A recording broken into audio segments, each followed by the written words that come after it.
Welcome back. In most cases, if you don't choose to upgrade using Jasper's features, you are going to start with templates. And you're going to come to the template section. One of the first sections that you have available to you is the advertising section. What you'll notice here is that the command section is here. And really, if you go to any one of these sections, you'll see the commands area. So the commands are not peculiar to any one section. They're actually available in all of the sections. Basically, you're going to go to the commands section. And what you're going to do is you're going to give Jasper some information up to 800 characters.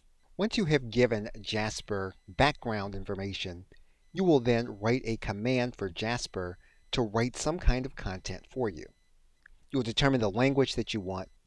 You'll determine how many times you want the content to be given to you in an output form. In this case, we've chosen 3. Once we've done that, we can then click Generate. And we will then wait for Jasper to create our content.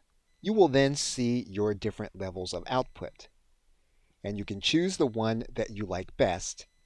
And what you can do is you can then tell Jasper which one is best by upvoting one, and you can downvote the other. You can then copy your content, and then you can add it to your document software for storage. Okay, so with that, thanks, and I will see you in another video.